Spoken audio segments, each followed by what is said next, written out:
状況か。ちょっと動きが悪い。アウトアウト。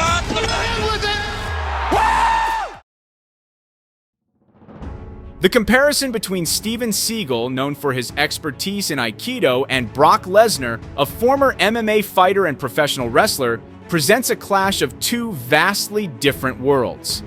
Aikido and MMA have starkly contrasting philosophies, techniques, and approaches to combat. In this video, we will explore the power struggle between Seagal and Lesnar and the unique aspects of their respective martial arts styles.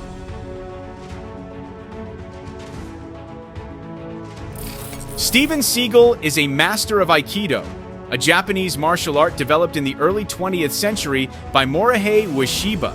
Aikido emphasizes harmonizing with an opponent's energy rather than directly opposing it. It is a non-aggressive martial art, with its primary focus being to avoid or minimize conflict and to control an opponent without causing excessive harm.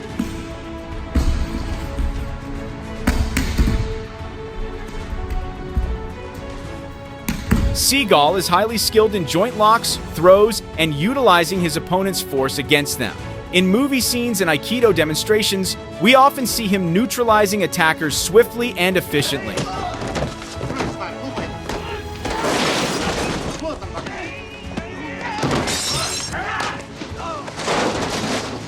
This expertise is particularly effective in more controlled environments, where attackers approach in predictable ways.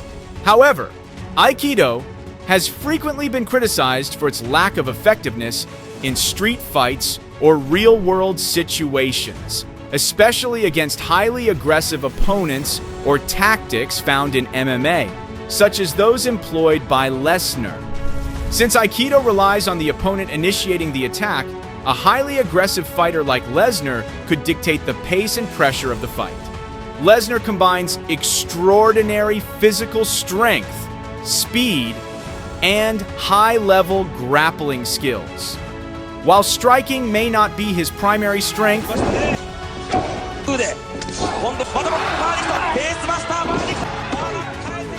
his fighting style is aggressive, aiming to dominate opponents quickly through takedowns, ground and pound, or submissions. Brock Lesnar once made a spectacular debut by winning the heavyweight championship in New Japan Pro Wrestling, even defeating a sumo wrestler with a much larger body mass.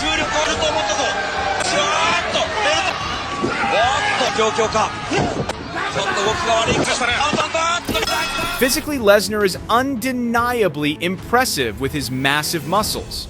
However, both Seagal and Lesnar are surprisingly similar in terms of size and weight, with both standing over 6 feet tall and weighing around 286 pounds. This gives us some insight into their comparable physical strength. Well, they say anything can happen in the WWE. Eric Bischoff, do you realize? While Brock Lesnar might not be the most indomitable MMA fighter, his main weaknesses tend to be his stamina and stand-up fighting ability. However, his superior wrestling skills and brutally aggressive fighting style have allowed him to overcome several tough opponents, including, hypothetically, Steven Seagal. Though Seagal possesses extensive martial arts training and has coached several prominent fighters, Lesnar's competitive experience in wrestling and MMA gives him an edge. Lesnar's track record of winning championships and real-world fight experience places him ahead when compared to Seagal, whose fighting background is mostly limited to film performances.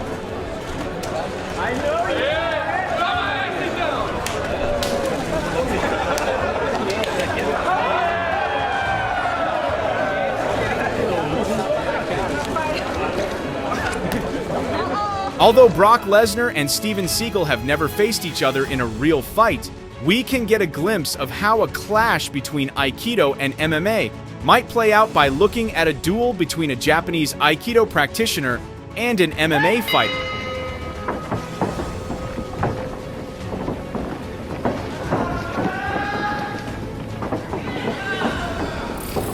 Despite the MMA fighter's intimidating appearance, his fighting abilities didn't match his physical condition.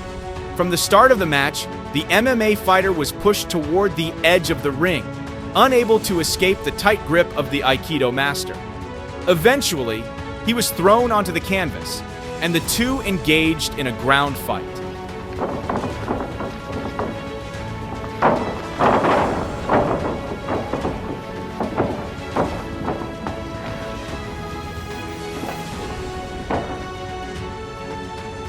The Aikido practitioner didn't give him any chance to recover, and the MMA fighter ultimately tapped out, unable to endure the painful Aikido joint lock.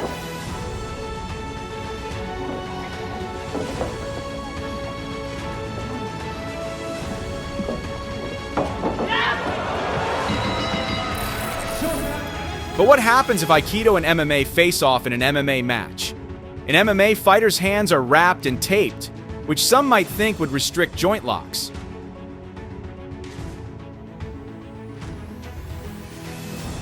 However, this particular Aikido fighter proved that gloves are no obstacle for Aikido's locking techniques.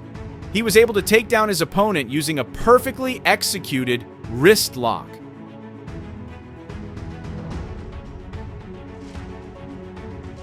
Not just once, but multiple times, the Aikido fighter managed to throw his opponent to the ground repeatedly, dominating the fight with his deadly Aikido techniques.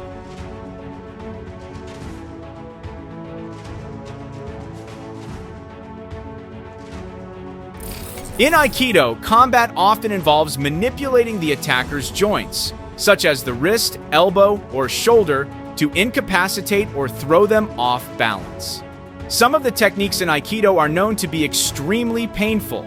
The art emphasizes efficiency, utilizing minimal physical strength by applying joint locks, throws, and precise strikes. Aikido practitioners typically avoid direct confrontation, instead redirecting an attack into a controlled motion. Stop this motherfucker, he's crazy. Where's my piece? He ain't nothing. Take him out. This motherfucker's crazy. Aikido techniques are versatile and adaptable to various fighting scenarios, making them effective against different types of opponents and environments. A prime example is the match between a one-armed Aikido master and a professional MMA fighter.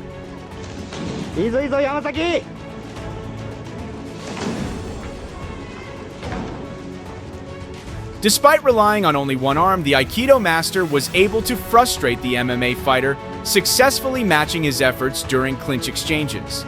Amazingly, the master managed to take down the MMA fighter, leaving him flat on the floor. And even in the ground fighting phase, the Aikido master continued to dominate, showcasing the adaptability and effectiveness of Aikido in various stages of combat.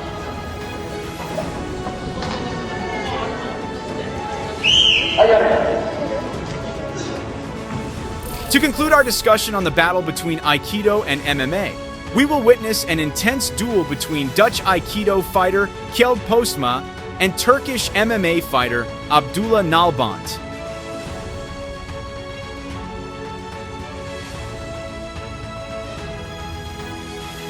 Both fighters began the match exchanging jabs and straight punches. Soon, Postma realized that his opponent's weakness was in the lower body. He grabbed Abdullah's leg and slammed him to the ground.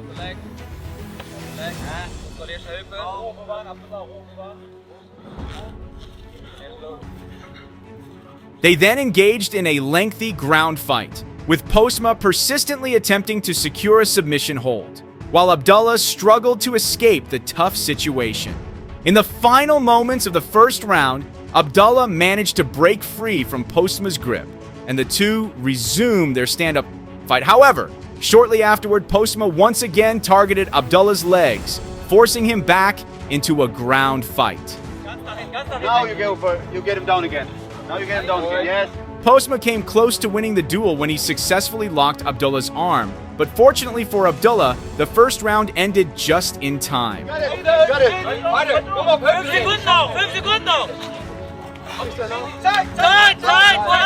In the second round, they resumed with another exchange of punches, but it wasn't long before Postma forced Abdullah into a clinch once again.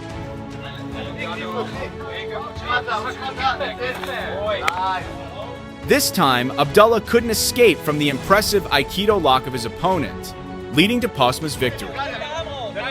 Please.